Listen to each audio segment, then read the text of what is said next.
Hello दोस्तों, स्वागत है आपका अपने यूट्यूब चैनल स्टडी अड्डा आर के जी के चैनल पर। आज हम इस वीडियो में दिल्ली पुलिस कांस्टेबल के प्रैक्टिस सेट को सोल्व करने वाले हैं। आज के जो क्वेश्चन है वे सारे सेलेक्टेड हैं जो आपको आगामी परीक्षा के लिए महत्वपूर्ण हो सकते हैं। तो वीडियो को पूरा और ध्यान से देखना ना भूलिएगा। तो बिना देरी के करते हैं वीडियो को स्टार्ट। आपका पहला क्वेश्चन है, पृथ्वी के वायुमंडल में सर्वाधिक प्रचुर मात्रा में पाए जाने वाला गैस कौन सा है? जो वायुमंडल में सर्वाधिक मात्रा में पाया जाता है वह गैस कौन सा है? तो कौन सा गैस, आपके चार विकल्प दिए गए हैं, आपको बताना होगा कि सर्वाधिक मात्रा में कौन सा गैस पाया जाता है। कौन सा पाया जाता है? नाइट्रोजन। आपका सही जो जवाब हो जाता है ऑप्शन बी आपका करेक्ट जवाब हो जाता है। नाइट्रोजन गैस पृथ्वी के जो वायुमंडल है उसमें सर्वाधिक पाया जाता है। आपका अगला क्वेश्चन है, पृथ्वी का सबसे निकटतम ग्रह कौन सा है? जो पृथ्वी का सबसे निकटतम ग्रह है तो कौन सा है? तो आपका सही जवाब हो जाता है ऑप्शन सी, शुक्र ग्रह। शुक्र ग्रह पृथ्वी के सबसे निकट ग्रह है, तो ऑप्शन सी जो है आपका सही जवाब हो जाता है। आपको प्रत्येक क्वेश्चन को जज करने के लिए 4 से 5 सेकंड का टाइम दिया जाएगा, जिसमें आप अपना जो उत्तर है सही उत्तर कमेंट बॉक्स में ही बता सकते हो। और वीडियो के अंत में यह बताना ना भूलें कि आप इन 50 क्वेश्चनों में से कितने क्वेश्चनों का जवाब जानते थे। और आपको कुछ क्वेश्चन अंत में टेस्ट के रूप में भी दिए गए हैं। आपका अगला क्वेश्चन है, भूमध्य रेखा के समांतर खींची गई रेखा कहलाती हैं। जो भूमध्य रेखा के समांतर होती हैं वह खींची गई रेखा क्या कहलाती हैं? तो जल्दी से बताइएगा क्या कहलाती हैं। तो आपका सही जवाब हो जाता है वह अक्षांश रेखा कहलाती हैं। क्या कहलाती हैं? अक्षांश रेखा कहलाती हैं। तो ऑप्शन ए जो है बिल्कुल आपका सही जवाब हो जाता है। आपका अगला क्वेश्चन है,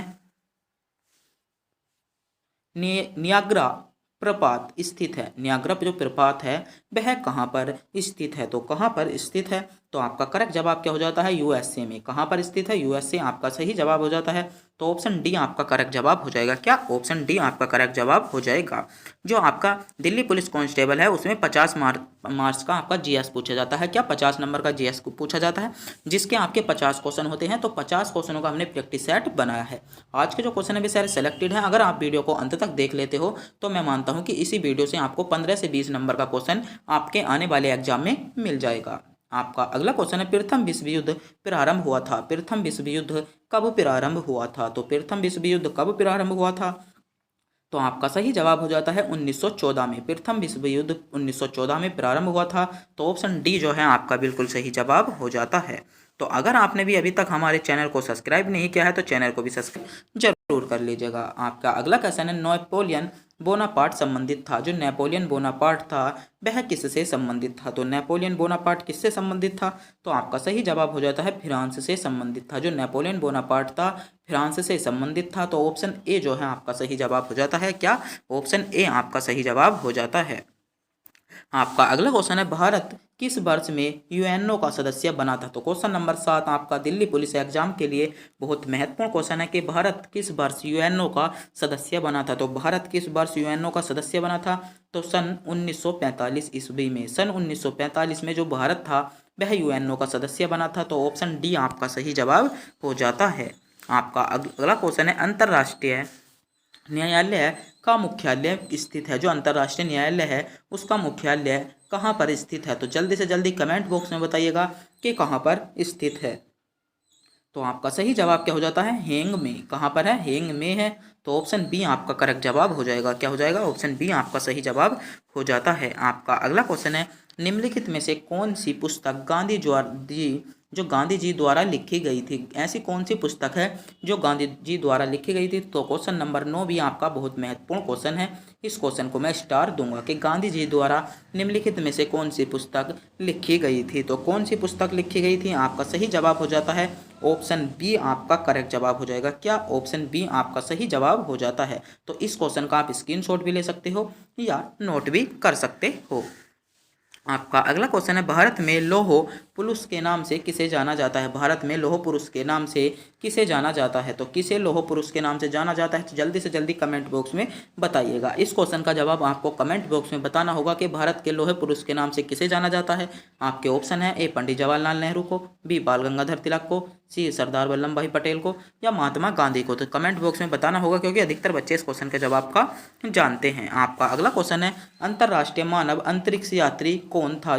प्रथम जो मानव अंतरिक्ष यात्री था वह कौन था? तो प्रथम मानव अंतरिक्ष यात्री कौन था? तो आपका सही जवाब क्या हो जाएगा, यूरी गार्गिन। कौन था, यूरी गार्गिन था, और कहाँ का था, रूस का रहने वाला था। कहाँ का रहने वाला था, रूस का रहने वाला था।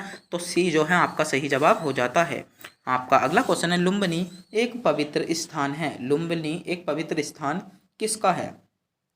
तो लुम्बिनी किससे संबंधित है, आपका सही जवाब क्या हो जाता है, ऑप्शन बी आपका करेक्ट जवाब हो जाता है, बौद्धों से संबंधित है। तो इसमें थोड़े से विकल्प आपके चेंज हो गए थे, जो बी था वह सी हो गया और जो सी था बी हो गया। तो क्या हो जाएगा, बौद्धों से संबंधित है, तो ऑप्शन बी आपका करेक्ट जवाब हो जाता है।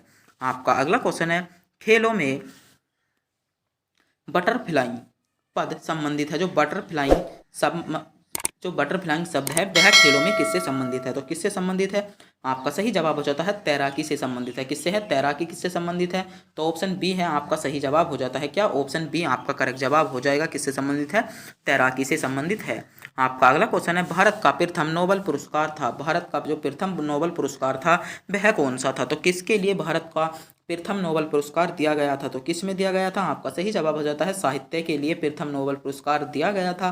तो ऑप्शन बी जो है आपका सही जवाब हो जाता है, किसके लिए, साहित्य के लिए नोबेल पुरस्कार दिया गया था। तो क्वेश्चन नंबर 14 आपका एग्जाम की दृष्टि से बहुत ही महत्वपूर्ण होने वाला है।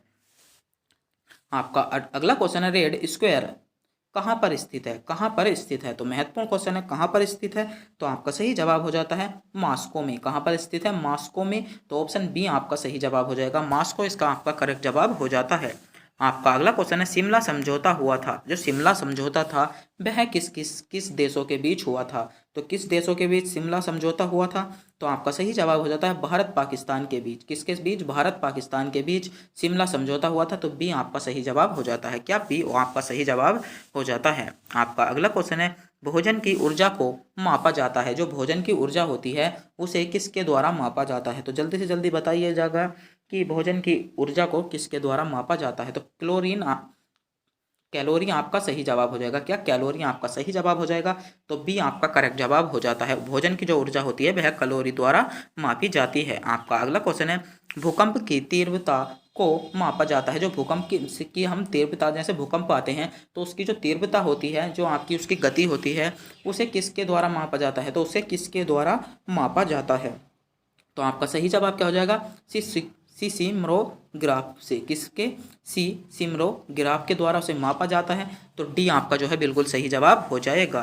आपका अगला क्वेश्चन है, प्रतिष्ठ एबल पुरस्कार किस क्षेत्र में दिया जाता है। तो क्वेश्चन नंबर 19 अब तक का सबसे महत्वपूर्ण क्वेश्चन है। इस क्वेश्चन को आप नोट कर लेंगे। क्वेश्चन नंबर 19 इतना महत्वपूर्ण है जिसकी मैं बात बता नहीं सकता। आपको प्रत्येक एग्जाम में यह क्वेश्चन नंबर 19 मिलेगा। कौन सा क्वेश्चन नंबर 19 मिलेगा, तो किस में दिया जाता है, गणित में दिया जाता है। किस में, गणित में दिया जाता है। तो ऑप्शन ए जो है आपका सही जवाब हो जाता है। क्या, ऑप्शन ए जो गणित में दिया जाता है। आपका अगला क्वेश्चन है, मानव शरीर में रक्त के परिसंचरण की खोज किसने की थी। क्वेश्चन नंबर, जो बायोलॉजी का क्वेश्चन है, क्वेश्चन नंबर 20 बहुत महत्वपूर्ण क्वेश्चन है कि मानव शरीर में रक्त के परिसंचरण की खोज किसने की थी। तो किसने की थी, आपका सही जवाब हो जाएगा विलियम हॉर्वे ने। किसने की थी, विलियम हॉर्वे ने की थी। तो ऑप्शन सी जो आपका हो जाता है इसमें करेक्ट जवाब हो जाता है। अगर मैं बात करूं तो आज के क्वेश्चन इतने महत्वपूर्ण क्वेश्चन चल रहे हैं, इतने महत्वपूर्ण क्वेश्चन चल रहे हैं जो आपको बहुत ही महत्वपूर्ण हो सकते हैं, इनकी मैं बात नहीं कर सकता। आपका अगला क्वेश्चन है, समुद्र का नीला दिखाई देता है। समुद्र का जो रंग है वह नीला दिखाई देता है क्योंकि इस पर गिरने वाला प्रकाश होता है। क्योंकि इस पर गिरने वाला प्रकाश कैसा होता है, आपको विकल्प दिए गए हैं, जल्दी से जल्दी बताइएगा कि समुद्र का जो रंग हमें हमें नीला दिखाई देता है। आपको ने देखा हुआ जो समुद्र में पानी होता है वह नीला दिखाई देता है। तो क्यों नीला दिखाई देता है, इसका कारण पूछा गया है। तो क्यों, प्रतिकर्षण के कारण। किसके, प्रकीर्णन के कारण, प्रकीर्णन या प्रतिकर्षण के कारण। जैसे प्रकाश से तरंगे आई, वह पानी से टकराई और वापस हो गई। तो इस कारण क्या दिखाई देता है, समुद्र का जो रंग है नीला दिखाई देता है। तो ऑप्शन डी आपका करेक्ट जवाब हो जाएगा। आपका अगला क्वेश्चन है, सामान्य नमक का रासायनिक नाम क्या है। जो आप नमक यूज करते हो, आयोडीन नमक है, जो आप घरों में यूज करते हो उसका नाम क्या है। जो आप घरों में खाने का नमक यूज करते हो उसका नाम क्या है। तो उसका नाम क्या है, तो आपका सही जवाब क्या हो जाता है, सोडियम क्लोराइड उसका आपका सही जवाब हो जाता है। ऑप्शन बी आपका सही जवाब हो जाता है। आपको यह क्वेश्चन बेसिक भी पता होना चाहिए क्योंकि आपसे कोई ये पूछ लेता है, हाँ भाई नमक लाओ, कोई आपके घर मेहमान आया जो आपसे बहुत जलता है ना, आप नमक लाओ ना, आप तुम पढ़ ले हो, यह बताओ ये इसका नाम क्या होता है, इसका जो रासायनिक नाम होता है क्या होता है। तो आप बिल चुप हो गए। क्यों? आपकी बेइज्जती वो कहीं भी कर सकता है ना, क्योंकि मेहमान बहुत खराब होते हैं, कहीं भी किसी की भी खड़े से बेइज्जती कर देते हैं। तो आपको पता होना चाहिए कि नमक का क्या हो जाता है, सोडियम क्लोराइड। तो आपका सही जवाब हो जाएगा। आपका अगला क्वेश्चन है विटामिन सी का रासायनिक नाम क्या है? विटामिन सी का रासायनिक क्या नाम क्या है? क्वेश्चन नंबर 23 आपका बहुत बार एग्जाम में पूछा गया है कि विटामिन सी का रासायनिक नाम क्या है। सीधे ऐसे ही पूछ लिया जाता है आपसे कि विटामिन सी का रासायनिक नाम क्या है। विटामिन सी का रासायनिक नाम क्या है? तो ऑप्शन बी जो है आपका बिल्कुल करेक्ट जवाब हो जाता है। क्या? ऑप्शन बी आपका सही जवाब हो जाएगा। ऑप्शन बी जो आपका आपसे पूछा जा सकता है विटामिन सी का रासायनिक नाम क्या है, तो ऑप्शन बी आपका सही जवाब हो जाएगा। आपका अगला क्वेश्चन है कांसा एक मिश्र धातु है। कांसा एक मिश्र धातु है, वह किसके द्वारा बनी होती है? या कांसे का मिश्रण क्या होता है? जो कांसा बनता है वह किस किस के मिलने से बनता है? तो कांसा किस किस के मिलने से बनता है? तांबे और टीन को जब आपस में मिला दिया जाता है, जो तांबा होता है और टीन होती है, उसे जब आपस में मिला देते हैं तो क्या बनता है? कांसा बनता है। तो ऑप्शन जो बी है आपका, ऑप्शन बी जो दिया गया है वह बिल्कुल सही जाएगा। आपका अगला क्वेश्चन है प्याज रूपांतरित रूप है। प्याज जो रूपांतरित रूप है वह किसका रूप है? जो प्याज है वह तना है, जड़ है, फूल है, पत्ती है, क्या है? जो आप खाने में प्याज का प्रयोग करते हैं वह क्या है? तो क्या है? तना है। क्या है? जो प्याज है वह तना है। अधिकतर बच्चे इसमें जड़ लगाते हैं, जड़ के। जो प्याज है वो जड़ है, वो बिल्कुल गलत जवाब है। जो प्याज के नीचे होता है वो आपने देखे होंगी बहुत सारी इधर उधर को लारी धारी से निकलती होती है, वह होती है जड़। तो प्याज क्या है? प्याज एक तना है जिसे हम खाने के रूप में प्रयोग करते हैं, वह क्या है? तना। ऑप्शन ए आपका सही जवाब हो जाएगा। आपका अगला क्वेश्चन है बीसीजी के टीके का प्रयोग किसके विरुद्ध प्रतिरक्षण में होता है? तो किसके लिए होता है? तो आपका सही जवाब क्या हो जाता है? ऑप्शन बी तपेंदिक के लिए। किसके? तपेंदिक के लिए होता है। तो ऑप्शन बी आपका सही जवाब हो जाएगा। आपका अगला क्वेश्चन है गुप्त साम्राज्य का संस्थापक कौन था? गुप्त साम्राज्य का संस्थापक कौन था? तो महत्वपूर्ण क्वेश्चन है क्वेश्चन नंबर 27। गुप्त साम्राज्य का संस्थापक कौन था? तो गुप्त साम्राज्य का संस्थापक कौन था? तो आपका सही जवाब क्या हो जाता है? चंद्रगुप्त प्रथम आपका सही जवाब हो जाता है। गुप्त साम्राज्य का संस्थापक कौन था? चंद्रगुप्त प्रथम था। तो ऑप्शन ए जो है आपका बिल्कुल करेक्ट जवाब हो जाएगा। क्या? ऑप्शन ए आपका सही जवाब हो जाता है। आपका अगला क्वेश्चन है प्लासी का युद्ध क्षेत्र स्थित है। जो प्लासी का युद्ध क्षेत्र है वह कहाँ पर स्थित है? तो क्वेश्चन नंबर 28 बहुत महत्वपूर्ण क्वेश्चन होने वाला है कि प्लासी जो वर्तमान में वह कहाँ पर है? जो प्लासी है जो युद्ध क्षेत्र है वह वर्तमान में कहाँ पर है? तो कहाँ पर है? आपका सही जवाब हो जाता है पश्चिम बंगाल में। कहाँ पर? पश्चिम बंगाल आपका इसका सही जवाब हो जाएगा। तो डी जो है आपका करेक्ट जवाब हो जाता है। आपका अगला क्वेश्चन है टोडरमल संबंधित था। टोडरमल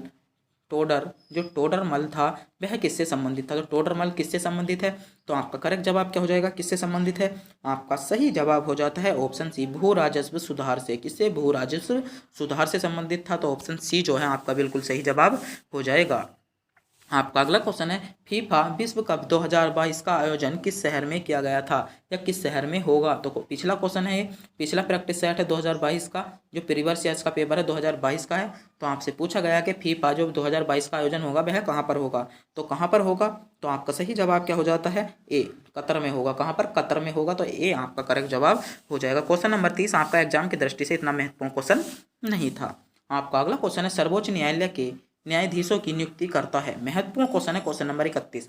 बहुत पूछे जाने वाला क्वेश्चन है कि सर्वोच्च न्यायालय के जो न्यायाधीश होते हैं उनकी नियुक्ति कौन करता है? तो उनकी नियुक्ति कौन करता है? तो आपका करेक्ट जवाब क्या हो जाता है? मुख्य न्यायाधीश। क्या करता है? मुख्य न्यायाधीश करता है। तो ऑप्शन सी जो है आपका बिल्कुल सही जवाब, ऑप्शन बी आपका करेक्ट जवाब हो जाता है। सॉरी, इसमें थोड़ी सी कंफ्यूज हो गया था क्योंकि ऑप्शन आपके चेंज है। तो इसमें आपका करेक्ट जवाब क्या हो जाएगा? जो सर्वोच्च न्यायालय के न्यायाधीश होते हैं उनकी नियुक्ति कौन करता है? उनकी नियुक्ति, इसमें थोड़ी सी गलती होगी, मुख्य न्यायाधीश नहीं करता। कौन करता है? राष्ट्रपति करता है। कौन करता है? राष्ट्रपति करता है और परामर्श लेता है। किसका? मुख्य न्यायाधीश का परामर्श लेता है। तो क्वेश्चन नंबर 31 आपका थोड़ा सा मीन्स कंफ्यूज हो गया था। आपका इसमें सही जवाब क्या हो जाएगा? जो सर्वोच्च न्यायालय के मुख्य न्यायाधीश होते हैं, जो सर्वोच्च न्यायालय का न्यायाधीश होते हैं उनकी नियुक्ति राष्ट्रपति द्वारा की जाती है और किसके परामर्श लेता है? किसका? मुख्य न्यायाधीश का परामर्श लेता है। तो थोड़ा सा ये क्वेश्चन गलत हो गया था 31, इसे आप सही कर लेना। क्या? राष्ट्रपति करता है। बोलने में थोड़ी दिक्कत हो जाती है तो घबराने की कोई बात नहीं। क्या करता है? राष्ट्रपति मुख्य जो न्यायाधीश होते हैं उनकी नियुक्ति करता है। आपका अगला क्वेश्चन है भारत की परमाणु कमान किसके हाथ में थी? जो भारत की परमाणु कमान थी वह किसके हाथ में है? तो किसके हाथ में परमाणु कमान होती है? तो आपका करेक्ट जवाब क्या हो जाता है? राष्ट्रपति के। किसके हाथ में होती है? आपका सही जवाब क्या हो जाता है? राष्ट्रपति के हाथ में परमाणु कमान होती है। आपका अगला क्वेश्चन है संविधान का कौन सा अनुच्छेद संसद को संविधान में संशोधन करने का अधिकार देता है। कौन सा अनुच्छेद में संसद में जो कौन सा अनुच्छेद ऐसा है जो संविधान के संसद के जो संविधान अनुच्छेद हैं उन्हें संशोधन करने की आज्ञा देता है। तो कौन सा देता है, आर्टिकल 368। ऑप्शन बी आपका सही जवाब हो जाएगा। क्या, ऑप्शन बी आपका करेक्ट जवाब हो जाता है। आपका अगला क्वेश्चन है संसद के सत्रों के मध्य अधिकतम समय अंतराल कितना होता है। जो संसद के मध्य सत्र होते हैं उनके अधिकतम समय कितना होता है, तो 6 माह का सत्र होता है। कितने होता है, 6 माह का सत्र होता है। तो ऑप्शन बी आपका करेक्ट जवाब हो जाएगा। आपका अगला क्वेश्चन है भारत में सोना कहाँ पाया जाता है। भारत में सोना कहाँ पाया जाता है। यह बेवाला सोना नहीं कि चारपाई पर सो गए, यह बोला है सोना, गोल्ड। गोल्ड कहाँ पर पाया जाता है, तो भारत में सर्वाधिक मात्रा में कहाँ पर पाया जाता है, तो कोलार में, कर्नाटक में जो है वह सर्वाधिक सोना पाया जाता है। तो ऑप्शन ए आपका बिल्कुल सही जवाब हो जाएगा। आपका अगला क्वेश्चन है योजना आयोग का प्रथम चेयरमैन कौन था। जो योजना आयोग का प्रथम चेयरमैन कौन था, तो क्वेश्चन नंबर 36 आपका बहुत महत्वपूर्ण क्वेश्चन है कि योजना आयोग का प्रथम चेयरमैन कौन था। तो कौन था, पंडित जवाहरलाल नेहरू। पंडित जवाहरलाल नेहरू योजना आयोग के प्रथम चेयरमैन थे। तो ऑप्शन सी जो है इसमें बिल्कुल आपका सही जवाब हो जाएगा। क्या, ऑप्शन सी आपका करेक्ट जवाब हो जाता है। आपका अगला क्वेश्चन है भारतीय वित्तीय वर्ष निम्नलिखित में से किस दिनांक को बनाया जाता है। भारतीय वित्त दिवस निम्नलिखित में से किस दिनांक को बनाया जाता है। तो किस दिनांक को बनाया जाता है, आपका सही जवाब हो जाता है 1 अप्रैल को। कब बनाया जाता है, 1 अप्रैल को बनाया जाता है। तो बी जो है आपका बिल्कुल करेक्ट जवाब हो जाएगा। आपका अगला क्वेश्चन है हमारे राष्ट्रीय ध्वज को केसरिया रंग प्रदर्शित करता है। जो हमारे राष्ट्रीय ध्वज है उसमें जो आपने सबसे ऊपर का जो कलर देखा है केसरी रंग, जो केसरी रंग है वाइट रंग से ऊपर मिलता है आपको, तो वह किस चीज़ को प्रदर्शित करता है। तो किस चीज़ को प्रदर्शित करता है, तो आपका सही जवाब क्या हो जाता है, महत्वपूर्ण क्वेश्चन है, क्वेश्चन नंबर 38, आपको इसका पता होना चाहिए। तो वीरता और बलिदान को प्रदर्शित करता है। क्या, वीरता और बलिदान को प्रदर्शित करता है। तो ऑप्शन सी जो है आपका सही जवाब हो जाएगा। क्या, ऑप्शन सी आपका सही जवाब हो जाता है। आपका अगला क्वेश्चन है तेजड़िया और मंदड़िया वाणिज्य के किस पक्ष से संबंधित है। वाणिज्य के किस पक्ष से संबंधित है, तो किस पक्ष से संबंधित है, आपका सही जवाब हो जाता है शेयर बाजार से। शेयर बाजार से संबंधित है। तो सी जो है आपका सही जवाब हो जाएगा।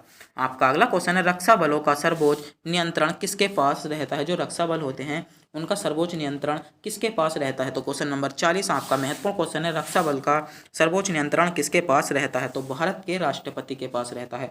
किसके पास रहता है, भारत के राष्ट्रपति के पास रहता है। तो डी जो है आपका करेक्ट जवाब हो जाएगा। क्या, डी आपका करेक्ट जवाब हो जाएगा। आपका अगला क्वेश्चन है इकोलॉजी अध्ययन है। जो इकोलॉजी किसका अध्ययन होता है, इकोलॉजी के माध्यम से किसका अध्ययन करते हैं हम। तो इकोलॉजी के माध्यम से किसका अध्ययन करते हैं, पर्यावरण का। किसका करते हैं, पर्यावरण का करते हैं। तो ऑप्शन डी आपका जो है बिल्कुल सही जवाब हो जाएगा। आपका अगला क्वेश्चन है क्लोरोफ्लोरो कार्बन पर्यावरण के लिए हानिकारक सिद्ध हुआ है क्योंकि क्या जो क्लोरोफ्लोरो है वह पर्यावरण के कारण बहुत हानिकारक सिद्ध हुआ है। क्योंकि को आपका जवाब बताना होगा। क्योंकि वे ओजोन परत का अपक्षय करता है। क्या, अपक्षय मतलब क्षय, अपक्षय करता है मतलब जो ओजोन परत है हमारी ओजोन परत है उसे क्षय करता है, मतलब उसमें छिद्र करता है। कौन करता है, क्लोरोफ्लोरोकार्बन। तो इसलिए यह क्या हुआ, हानिकारक सिद्ध हुआ है। तो क्वेश्चन नंबर 42 का ऑप्शन डी आपका करेक्ट जवाब हो जाएगा। आपका अगला क्वेश्चन है आर्सेनिक विषमुक्ता का प्रमुख स्रोत है। तो प्रमुख क्या स्रोत है, तो आपका सही जवाब क्या हो जाता है, रासायनिक उर्वरक इसका प्रमुख स्रोत है। तो ऑप्शन सी आपका बिल्कुल करेक्ट जवाब हो जाएगा। क्या, ऑप्शन सी आपका सही जवाब हो जाता है। आपका अगला क्वेश्चन है भारतीय संविधान में गणतंत्र की अवधारणा कहाँ से ली गई थी। जो भारतीय संविधान है उसमें जो हमारे देश में गणतंत्र है उसकी अवधारणा कहाँ से ली गई थी। तो उसकी अवधारणा कहाँ से ली गई थी, तो फ्रांस से ली गई थी। कहाँ से ली गई थी, फ्रांस से ली गई थी। तो ऑप्शन बी आपका सही जवाब हो जाएगा कि जो भारतीय संविधान में गणतंत्र की अवधारणा ली गई थी वह कहाँ से ली गई थी, फ्रांस से ली गई थी। और आपसे यहाँ से भारतीय संविधान में एक क्वेश्चन और बनता है कि भारतीय संविधान में संसदीय प्रणाली कहाँ से ली गई। भारतीय संविधान में संसदीय प्रणाली कहाँ से ली गई, तो भारतीय संविधान में संसदीय प्रणाली कहाँ से ली गई, जल्दी से जल्दी आप कमेंट बॉक्स में बताएंगे। इस क्वेश्चन को आपको टेस्ट के रूप में दिया गया है कि भारतीय संविधान में संसदीय प्रणाली कहाँ से ली गई। तो जल्दी से जल्दी इस क्वेश्चन को आपको टेस्ट कमेंट बॉक्स में बताना होगा। आपका अगला क्वेश्चन है हड़प्पा सभ्यता का केंद्र स्थल किस क्षेत्र के निकट स्थित है। जो हड़प्पा सभ्यता थी, जो सिंधु घाटी, जिसे हम सिंधु घाटी सभ्यता के नाम से भी जानते हैं, हड़प्पा सभ्यता को, उसका केंद्र स्थल कहाँ स्थित है। तो उसका केंद्र स्थल कहाँ पर स्थित है, आपका सही जवाब हो जाता है सिंधु नदी पर। कहाँ पर स्थित है, सिंधु नदी पर स्थित है। तो ऑप्शन सी आपका सही जवाब हो जाएगा। ऑप्शन सी आपका सही जवाब हो जाएगा। आपका अगला क्वेश्चन है ताजमहल की याद में बनवाया गया था। जो ताजमहल है वह किसकी याद में बनवाया गया था? तो क्वेश्चन नंबर 46 महत्वपूर्ण क्वेश्चन है, जल्दी से बताइएगा। इस क्वेश्चन का जवाब अधिकतर बच्चों को पता होता है कि ताजमहल किसकी याद में बनवाया गया था। तो जल्दी से जल्दी कमेंट बॉक्स में बताइएगा कि ताजमहल किसकी याद में बनवाया गया था। आपका अगला क्वेश्चन है भारत का प्रथम मुख्य सूचना आयुक्त कौन था? जो भारत का प्रथम मुख्य सूचना आयुक्त था वह कौन था? तो कौन था? तो आपका सही जवाब हो जाता है सत्येंद्र मिश्रा। कौन था? सत्येंद्र मिश्रा था। तो ऑप्शन बी आपका बिल्कुल करेक्ट जवाब हो जाएगा। आपका अगला क्वेश्चन है बोम्बिया यला देवी संबंधी है, देवी किससे संबंधित है? तो देवी किससे संबंधित है? आपका सही जवाब हो जाता है तीरंदाजी से। तो ऑप्शन बी आपका करेक्ट जवाब हो जाएगा। किससे संबंधित है? तीरंदाजी से संबंधित है। तो बी जो है आपका बिल्कुल करेक्ट जवाब हो जाता है।